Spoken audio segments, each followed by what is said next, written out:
karunia-Nya kepada kita bersama, sehingga pada sore hari ini kita masih diberi kesempatan untuk melaksanakan acara kita, yaitu diseminasi oleh Bapak CGP kita, yaitu Bapak Julmadi. Selawat berakaikan salam, tidak lupa pula kita kirimkan buat Nabi besar kita, Nabi Muhammad SAW. Beliau telah meninggalkan dua pusaka bagi kita yang dapat kita jadikan sebagai pedoman hidup di dunia menuju alam akhirat nantinya. Untuk mempersingkat waktu, kami dari protokol akan membacakan susunan acara kita pada sore ini. Yang pertama, pembukaan oleh protokol. Yang kedua, kata sambutan dari Bapak Kepala Sekolah. Kepada Bapak kita persilakan. Assalamualaikum warahmatullahi wabarakatuh. Alhamdulillah wa syukurillah.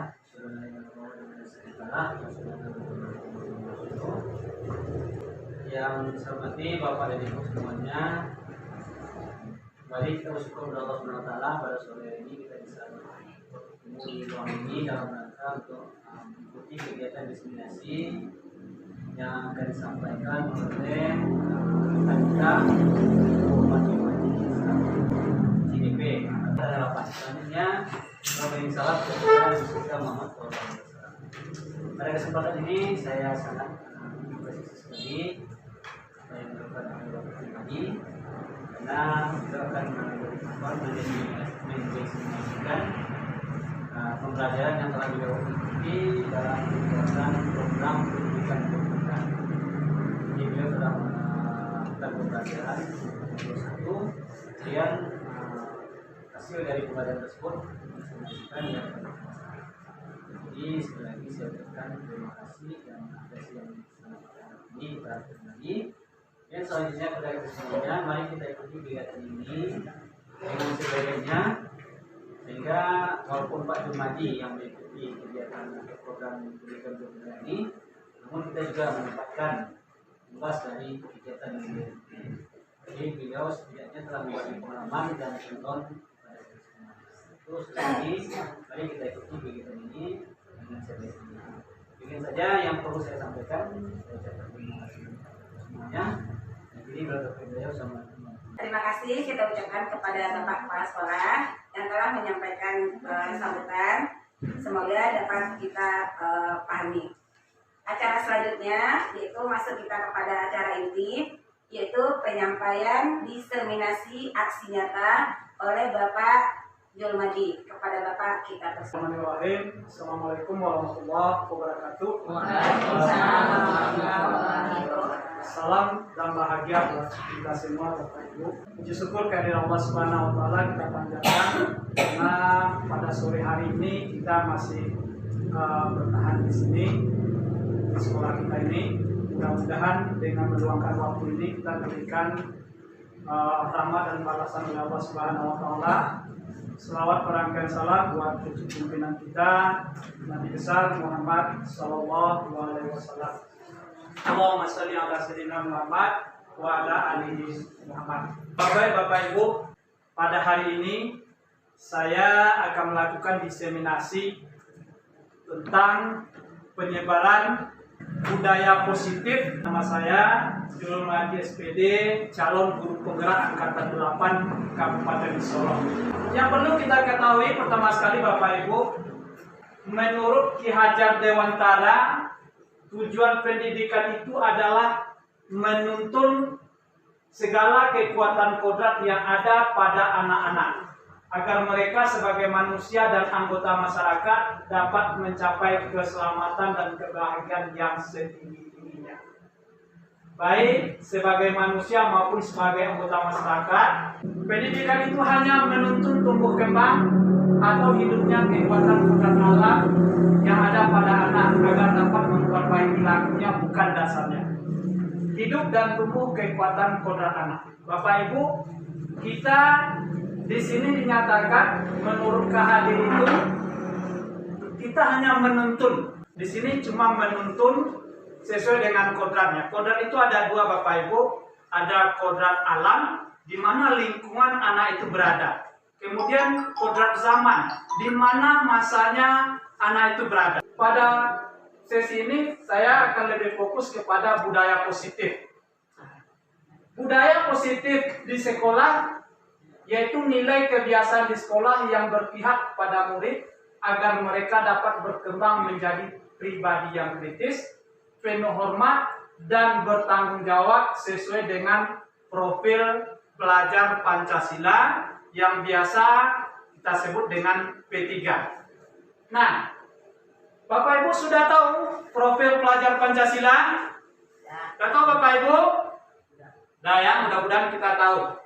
Di sini profil pelajar Pancasila itu ada 6. Yang pertama apa Bapak Ibu? Beriman dan bertakwa kepada Tuhan yang Maha Esa dan berakhlak mulia. Yang kedua, berkebinekaan global. Kemudian mandiri, gotong royong, bernalar kritis, dan kreatif. Nah ini tuntutan dari profil pelajar Pancasila. Konsep utama budaya positif itu ada 7 Bapak Ibu. Yang pertama, perubahan paradigma belajar. Yang kedua, disiplin positif. Yang ketiga, kebutuhan dasar manusia. Yang keempat, motivasi perilaku manusia. Dan yang kelima, restitusi posisi kontrol guru. Yang keenam, keyakinan kelas. Dan yang terakhir ada segitiga restitusi. Nah, sekarang kita lihat satu persatu Bapak Ibu. Perubahan paradigma belajar di sini dalam membangun budaya positif, sekolah dapat menyediakan lingkungan yang positif. Bagaimana lingkungan yang positif itu? Aman, nyaman, agar siswa mampu berpikir, bertindak, dan menciptakan merdeka, mandiri, dan bertanggung jawab. Kemudian disiplin. Disiplin sangat berkaitan dengan kontrol guru terhadap siswa. Jadi bagaimana kita mengontrol siswa kita. Itu yang berhubungan dengan disiplin di sini pada perubahan paradigma belajar. Permainan cobalah buka. Oke. Sekarang Bapak Ibu silakan berpasang-pasangan. Kita coba ya, berpasangan. Di sini Anda dan teman Anda akan melakukan kegiatan cobalah buka. Tugasnya, Anda adalah mengepalkan salah satu tangan Anda. Kita coba ya. Coba Anda bayangkan bahwa Anda menyimpan sesuatu yang sangat berharga di dalam kepalan tangan Anda. Anda perlu menjaga benda tersebut sekuat tenaga. Karena begitu pentingnya untuk kehidupan Anda. Kemudian tugas rekan kita yang kedua. Yang pertama ya. Nah, kita kan sudah duduk berpasang ini. Tugas rekan kita mencoba dengan segala cara untuk membuka kepalan tangan Anda. Dengan segala cara, boleh. Teman Anda boleh membujuk, menghardik, menggoda, bahkan menawari Anda dengan uang agar Anda bersedia membuka kepalan tangan Anda. Coba Bapak Ibu, coba. Siapa yang mengepalkan tangannya tadi? Nyalain dia.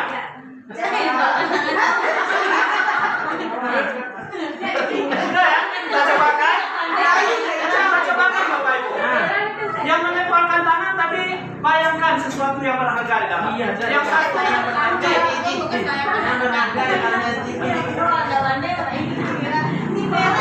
Nah, apakah Bapak Ibu yang menepalkan tangannya dengan bujuk rayuan tadi mau membukanya? Hah? Jawabannya di sini ada 2. Mungkin ada yang tidak mau, mungkin yang ada. Nah, ilustrasi itu Bapak Ibu kita bayangkan dengan disiplin.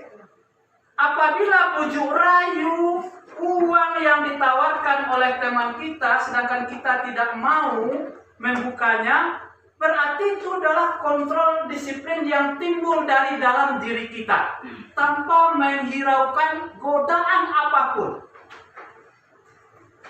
Sedangkan orang yang mau membuka kepalan tangan dengan berbagai rayuan, berarti ini dia membutuhkan kontrol dari luar dirinya. Dari luar dirinya. Ilusi kontrol menurut Dr. William Glasser. Yang pertama, guru menurut murid, sebetulnya kita bisa mengontrol murid jika ia tidak mau.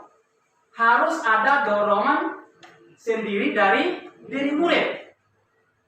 Bagaimanapun kita mendorong dia untuk disiplin, kalau dari dalam dirinya itu tidak ada, mustahil akan bisa kita capai.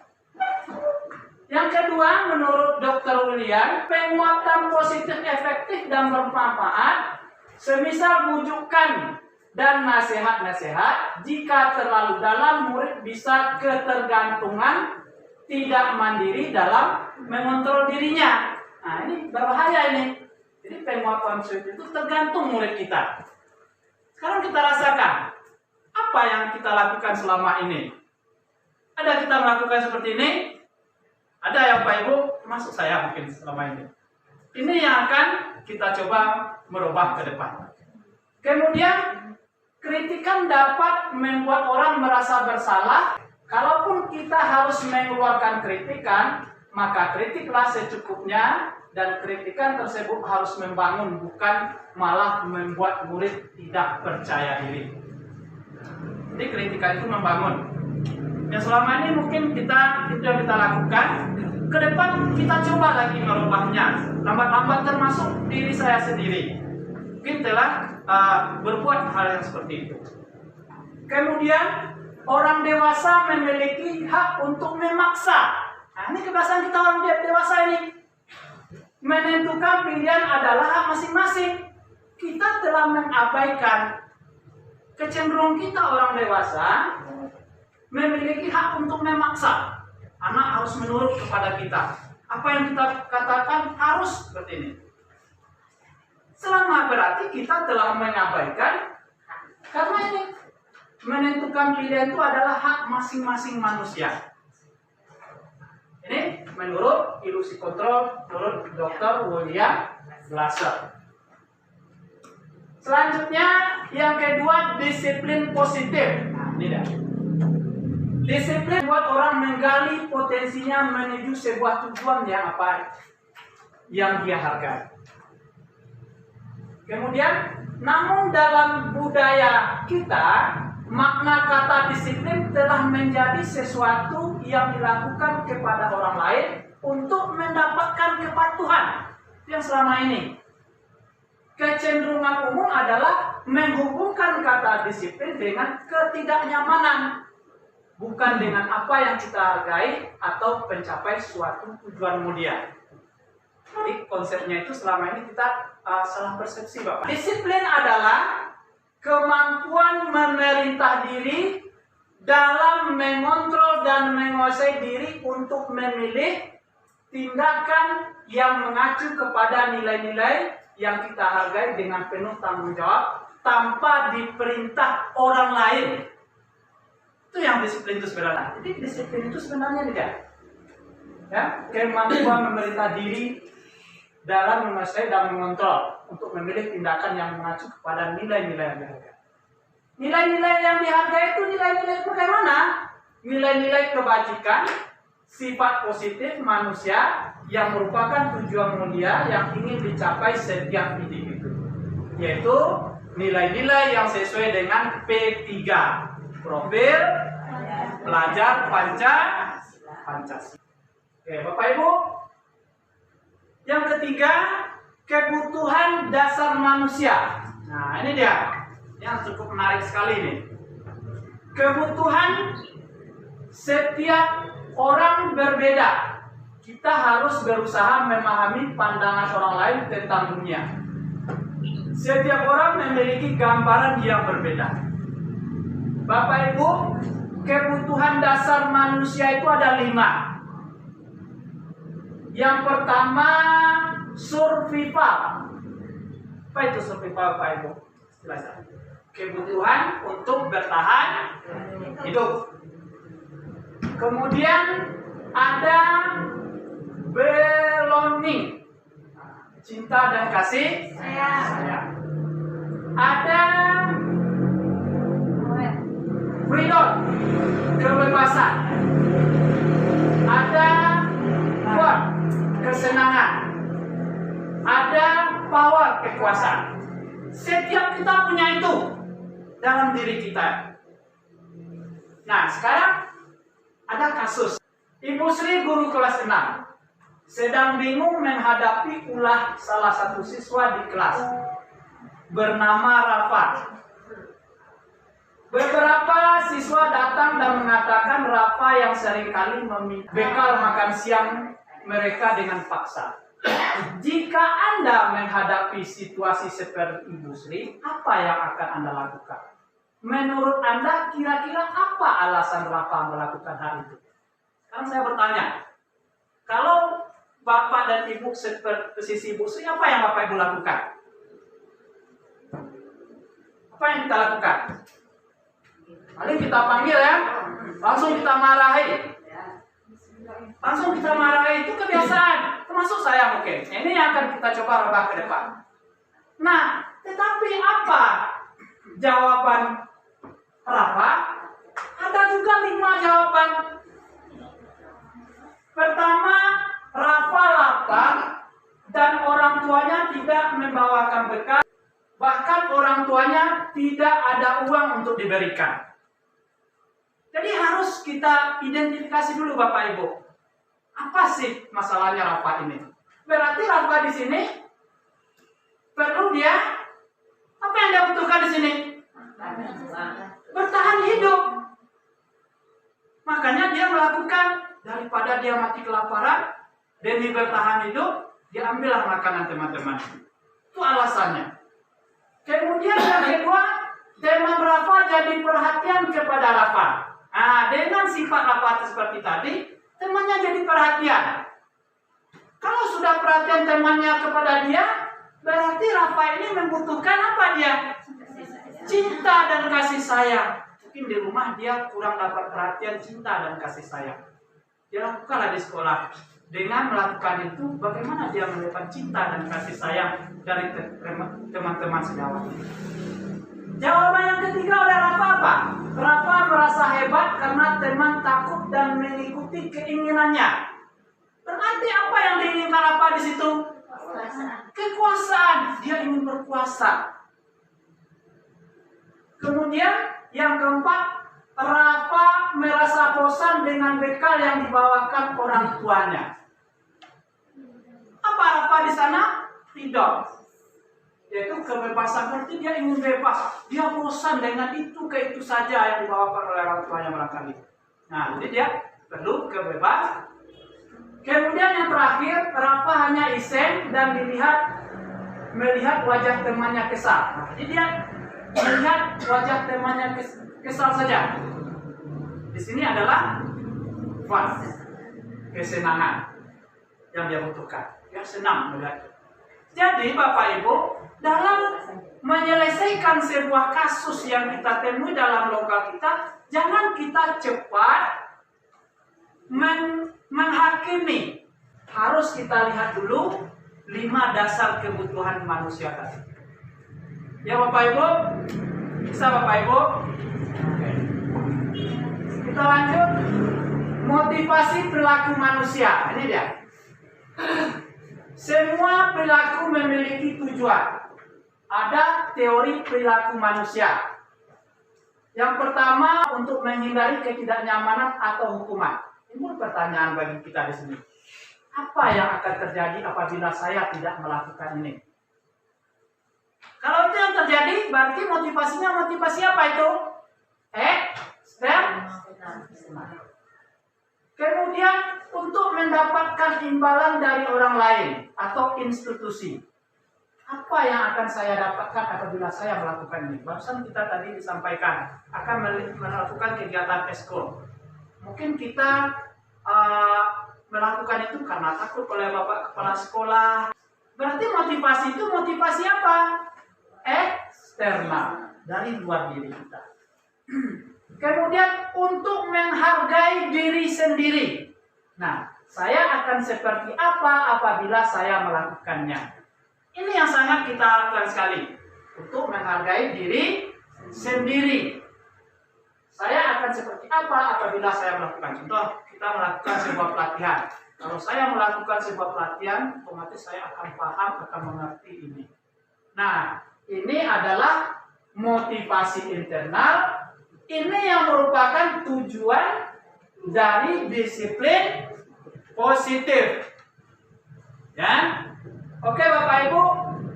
Sebelum kita lanjut, kelihatannya kita mengantuk ini. Kita ice breaking dulu sebentar ya.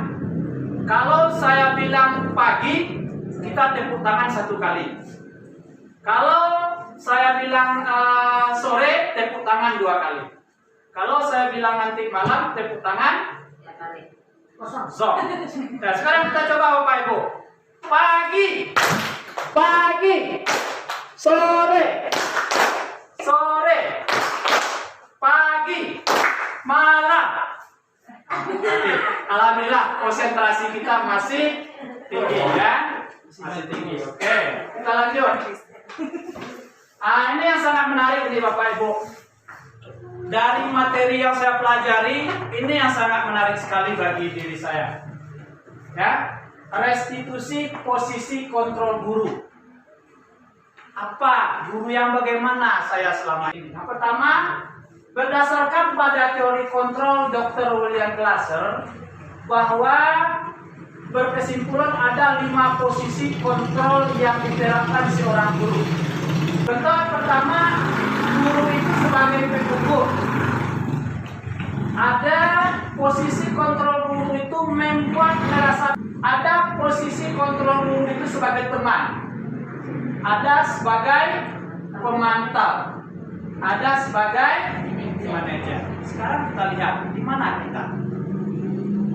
Nih, ini Bapak Ibu, di mana kita selama ini? Identitas penghukum, berarti kita berada di identitas gagal atau kontrol luar. Ini menghindari hukuman. Ini bisa menghardik, menunjuk, menyakiti, menyindir. Ya, nah, kalau kita melakukan, awas ya, rasakan itu kata-kata kita. Memberontak, menyalahkan orang lain, itu hasilnya. Murid berkata, biarkan saja, nanti juga marah-marah lagi. Dampak pada murid mengulangi kesalahan. Kalau kita berada di posisi ini, berarti ini identitas gagal. Nah, mungkin kita telah sering berada di posisi lama ini, kita berada di posisi ini. Termasuk saya. Jadi ke depan kita lambat-lambat merubah lagi. Kemudian pembuat orang bersalah, ini dia, juga berada di identitas gagal. Nah, karena guru berbuat, berceramah, kamu seharusnya, kamu sudah tahu, ibu lelah sekali menggalakkannya, ibu stres. Itu kata-kata kita yang keluar selama ini.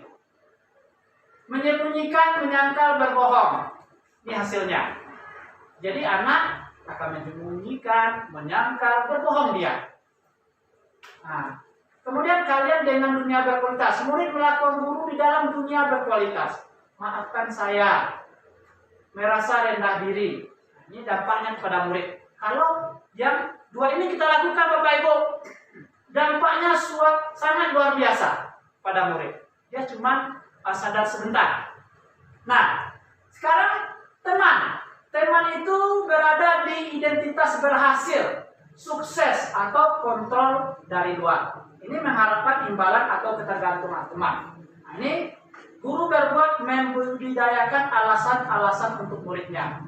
Nah, ada dengan kata-kata, ayolah, lakukan demi, masa kamu tidak mau, ingat, tidak pernah bantu. Nah, hasilnya juga siswa ketergantungan, tetapi dia sudah lumayan, sudah berada posisi di tengah. Hasilnya nanti bagaimana? Lemah, tidak mandiri, tergantung. kalau kita berada di posisi penuh. Kemudian pemantau juga berada di identitas berhasil sukses kontrol dari luar. Nah, ini dia guru berbuat, menghitung dan mengukur. Apa peraturannya, menyesuaikan diri bila diawasi, murid melakukan guru peraturan ukuran di dunia berkualitas. Nah, berapa banyak bintang yang harus diperoleh, berapa halaman yang harus saya tulis, artinya memberi penghargaan. Hasilnya bagaimana? Menitipkan pada sanksi atau hadiah untuk dirinya. Hadiah itu sebenarnya bagus Bapak dan Ibu. Tetapi kita sama-sama tahu penerapan kurikulum merdeka kita tidak boleh memberi hadiah. Itu akan membuat yang satu menjadi besar kepala, yang lain akan membuat rendah diri. Akan terjadi kecemburuan sosial. Nah, lalu bagaimana? Nah, posisi kontrol buku yang bagus itu manajer. Di sini adalah identitas berhasil, sukses, kontrol diri. Nah, ini dia akan menghargai diri sendiri. Nah, guru berbuat mengajukan pertanyaan, apa yang kita yakini, apa yang bisa kita kerjakan, menguatkan pribadi hasilnya. Nah, kemudian dengan dunia berkualitas, murid melakukan dirinya sebagai individu yang positif dalam dunia berkualitas. Nah, kemudian murid berkata, bagaimana caranya saya bisa memperbaiki keadaan? Dua kata-kata seperti ini. Kemudian mengevaluasi diri, bagaimana cara memperbaiki diri. Ini dampaknya terhadap murid. Jadi mana posisi kontrol kita yang bagus Bapak Ibu? Manajer. Ya, jadi ke depan kita berusaha memperbaiki secara bersama-sama. Kita mulai dari diri kita. Selama ini kita mungkin salah dalam posisi kontrol guru, termasuk saya. Nah, dengan pendidikan CGP ini kita sama-sama memperbaiki secara lambat-lambat apa yang telah salah yang kita lakukan selama ini. Lanjut Bapak Ibu. Nah, kemudian keyakinan kelas. Keyakinan kelas adalah nilai-nilai kebajikan atau prinsip-prinsip universal. Apa itu universal Bapak Ibu? Umum ya. Nah, yang disepakati bersama, lepas dari perbedaan agama, suku, negara, dan bahasa. Itu keyakinan kelas itu. Tanpa membeda-bedakan. Menurut Gosen 1998, suatu keyakinan akan lebih memotivasi seseorang dari dalam. Jadi dari dalam ya, intrinsik. Seseorang akan lebih bersemangat menjalankan keyakinan daripada hanya mengikuti peraturan. Ya? Jadi kalau keyakinan kelas itu dia merasa kita libatkan. Kalau peraturan kadang mengatakan kita yang membuat. Nah, tidak dilakukan oleh anak kita mengenal. Tetapi kalau keyakinan kelas itu adalah kita libatkan seluruh peserta didik kita, maunya seperti apa di lokal kita ini, di kelas kita ini. Bapak Ibu, kalau peraturan kelas kita ubah dia keyakinan kelas. Nah, kalau keyakinan kelas ini akan berdampak kepada lingkungan yang positif. Setelah lingkungan positif itu berdampak, dia akan terbiasa kepada budaya-budaya yang positif dalam kehidupan sehari-hari anak di sekolah dan di lingkungan di mana anak itu berada. Kita lanjut. Keyakinan kelas itu bersifat lebih abstrak daripada peraturan yang lebih rinci dan konkret. Ya. Keyakinan kelas berupa pernyataan universal, umum. Pernyataan keyakinan kelas dibuat dalam bentuk positif. Kemudian keyakinan kelas hendaknya terlalu banyak sehingga mudah dipahami, diingat dan dipahami. Jadi tidak terlalu banyak aja. Keyakinan kelas sebaiknya sesuatu yang dapat diterapkan di lingkungan tersebut. Kalau tidak bisa diterapkan di lingkungan kelas kita, jangan kita buat. Jangan kita buat suatu keyakinan kelas itu. Karena yang disampaikan tadi, salah satu hal positif yang akan lakukan ke depan, tadi kita tidak punya bel, tidak masalah. Kita langsung dengan mentiadakan bel, kita buat di dalam keyakinan ke kelas. Nah, keyakinan kelas itulah yang akan diikuti oleh anak-anak kita. Kemudian semua warga kelas ikut berkontribusi dalam pembuatan keyakinan kelas lewat kegiatan curah pendapat Bapak Ibu. Ya. Kemudian bersedia meninjau kembali keyakinan kelas dari waktu ke waktu. Mungkin di awal tahun pembelajaran kita telah menyepakati keyakinan kelas kita seperti ini. Nah, kita bisa meninjau kembali keyakinan kelas yang kita buat di awal tahun pelajaran apakah cocok atau tidak. Jadi dari waktu ke waktu boleh kita tinjau. Nah, ini. Kemudian yang terakhir, segitiga restitusi. Segitiga restitusi itu adalah proses menciptakan kondisi bagi murid untuk memperbaiki kesalahan mereka, sehingga mereka bisa kembali pada kelompok mereka dengan karakter yang kuat. Melalui restitusi guru dapat membantu murid menjadi lebih memiliki tujuan, disiplin positif, serta memulihkan dirinya setelah berbuat salah. Yang kedua, membantu murid untuk jujur pada diri sendiri dan evaluasi dampak dari kesalahan yang dia lakukan. Itu dia. Kemudian memberi penawaran bukan paksaan. Itu restitusi terhadap anak-anak yang berbuat salah. Nah, ini dia patokan kita dalam melakukan segitiga restitusi. Yang pertama, langkah pertama kita lakukan Bapak Ibu, menstabilkan dalam menstabilkan identitas kita boleh mengajak dengan kata-kata. Setiap orang pasti pernah melakukan kesalahan. Ajak sesuatu. Atau kamu bukan satu-satunya yang pernah melakukan hal ini. Bapak juga pernah melakukan hal ini. Nah, itu namanya menstabilkan identitas. Kita stabilkan anak, jadi dia tidak stres ketika menghadapi kita. Yang selama ini kan tidak, di saat kita panggil dia sudah ini. Nah, itu kesalahan kita selama ini yang sudah lalu. Ya seperti itu ya, poinnya seperti itu kan. Nah, dengan mendapatkan materi ini, mudah-mudahan kita ke depan berangsur-angsur memperbaiki. Nah, jangan lagi main suntik ya. Ya, seperti itu kita selama ini. Berarti kita telah keluar dari jalur yang sebenarnya. Dengan kita memang salah kita Bapak Ibu. Ya, memang salah. Kemudian setelah kita stabilkan, validasi tindakan yang salah. Kita validasi dengan kata-kata apa?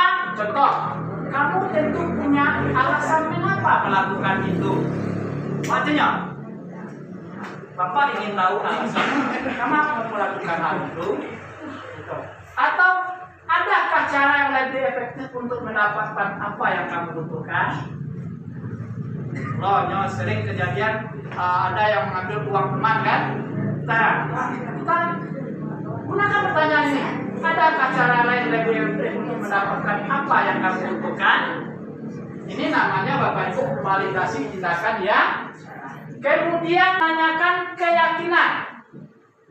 Itu yang terakhir. Kita buat. Setelah kita validasi tadi, kita tanya keyakinan kelas apa yang telah kita sepakati. Tapi Bapak Ibu nanti anak kita ada mempunyai kasus. Nanti ditanya pula keyakinan kelas apa. Harus kita buat dulu Bapak Ibu keyakinan kelas di kelas kita. Nanti dalam penyelesaian segitiga restitusi dia tidak menjawab karena tidak pernah kita lakukan hal itu. Nah, jadi memang harus kita buat keyakinan kelas yang ada di. Nah, atau kamu ingin menjadi orang yang seperti apa? Kita buat dia seperti ini. Oke Bapak Ibu, bagaimana tentang ini? Menarik sekali, Pak Alan? Menarik sekali. Iya. Oke Bapak Ibu. Pertama nih, langkah dalam menstabilkan identitas itu adalah berbuat salah tidak apa-apa. Ini boleh kata-katanya. Tidak ada manusia yang sempurna. Saya juga pernah melakukan kesalahan seperti itu. Kita bawakan ke diri kita, dia akan kita pancing biasanya. Kita bisa menyelesaikan ini. Bapak atau Ibu tidak tertarik mencari siapa yang salah. Tapi Bapak Ibu ingin mencari solusi dari permasalahan ini. kamu berhak merasa begitu. Ini kalimat-kalimat yang kita gunakan dalam menstabilkan identitas. Kemudian dalam memvalidasi tindakan, apa dia?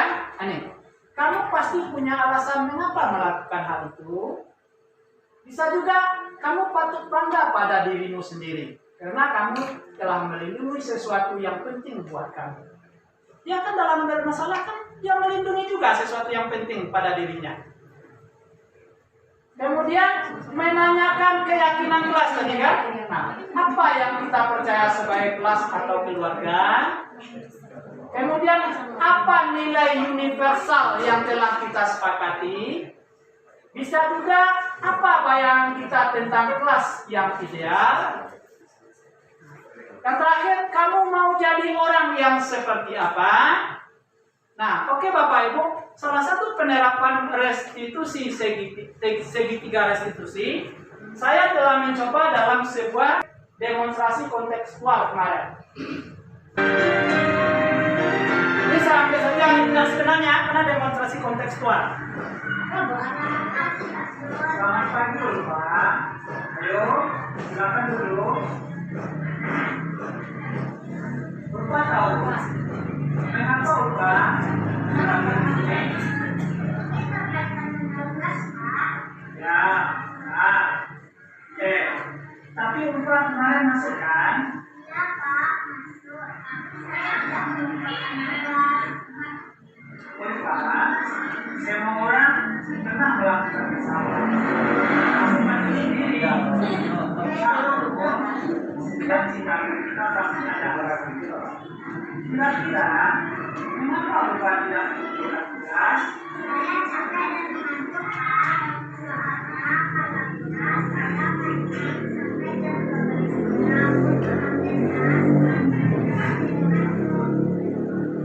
Bapak, masih ingat keyakinan kita? Nah, kalau masih ingat, kira-kira yang Bapak lakukan itu sudah sesuai dengan keyakinan kelas kita? Keyakinan kelas yang mana kan? lalu bertanya Bapak, Nah, ternyata Bapak tahu. Lalu, apakah Bapak punya solusi untuk masalah ini? iya Pak. Pertama, saya minta maaf karena tidak menjelaskan. Kedua, saya tidak akan tidur terlalu malam lagi. Dan ketiga, saya akan mengerjakan tugas dari kantor dan akan saya Bapak apresiasi untuk tanggung jawab Bapak ya. Dan Bapak boleh kembali istirahat. terima kasih Pak Jul. Pak Madi. Ya. Itu kasus yang pertama. Dan jangan lupa Bapak Ibu, suruh anak itu merefleksi diri. Perkenalkan, nama saya Ulfa Yusra, kelas pertama. Saya merasa senang berdiskusi dengan Pak Jul sehingga saya bisa mengurangi kesalahan-kesalahan saya dan saya merasa senang dan harus banyak belajar tentang Pak Jul. Assalamualaikum warahmatullahi wabarakatuh.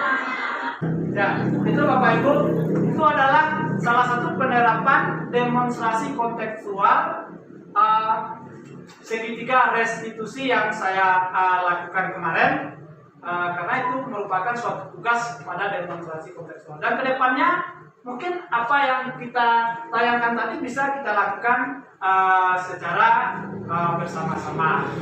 Oke Bapak Ibu, sebelum saya tutup kegiatan diseminasi saya ini, saya minta salah satu dari Bapak Ibu untuk menyampaikan refleksinya. Siapa di antara Bapak Ibu yang mau? Baiklah, di sini saya akan menyampaikan refleksi dari yang disampaikan oleh Bapak Jomadi tadi. Menurut saya yang disampaikan oleh Pak Jomadi sangat bermanfaat bagi kita sebagai seorang guru. Dan dari Bapak Jomadi tadi kita tidak hanya mengetahui dampak positif bagi guru saja, tapi bagaimana bagi lingkungan sekolah, terutama sekali bagi guru dan perangkat yang ada di sekolah. Yang pertama kita lihat dari guru. Saya sebagai guru yang baru mengajar di sekolah sini banyak belajar dari guru yang telah mengajar saya sebelumnya. Walaupun ada guru-guru yang tidak mengajar saya, tapi Bapak dan Ibu gurunya juga sangat inspiratif, kreatif, dan penguasaan IT-nya sangat bagus. Padahal beliau itu usia di abad belum modern, tetapi kreatif dan inovatifnya lebih bagus daripada saya. Dan untuk dampak positifnya yang tadi banyak tentang sebenarnya sikap kita, cara mengubah persepsi kita terhadap anak. Yang sebelumnya kita selalu menjudge anak itu kurang baik, tetapi bagaimana di sini saat kita mengarahkan anak itu menjadi lebih baik dan berguna bagi nusa dan bangsa. Dan satu lagi, kita tidak boleh juga seperti yang disampaikan oleh Bapak Jormadi tadi, misalnya ada anak yang keluar jalur, kita sebaiknya mengarahkan ke dalam jalur yang sebaiknya yang mereka kuasai. Misalnya anak itu, misalnya ada yang berperilaku yang menurut kita kurang baik sesuai dengan tata tertib sekolah kita. Kita tanya, kita refleksi dari teman dekat rumahnya atau dari orang tuanya. Bagaimana anak itu bisa bersikap seperti ini di sekolah? Bagaimana sikapnya di rumah? Apakah sama atau beda? Kalau sama, berarti anak itu cukup mendapatkan kasih sayang dari orang tuanya dan perhatian guru dalam kelas juga baik. Tapi kalau beda, mungkin anak itu ingin mendapat perhatian lebih dari guru. Dan satu lagi, mungkin kalau di rumah mereka kurang mendapat kasih sayang dari orang tuanya. Terima kasih yang saya sampaikan. Ya, terima kasih. Tepuk tangan buat Bu Esi dulu. Luar biasa, semangat dan menarik.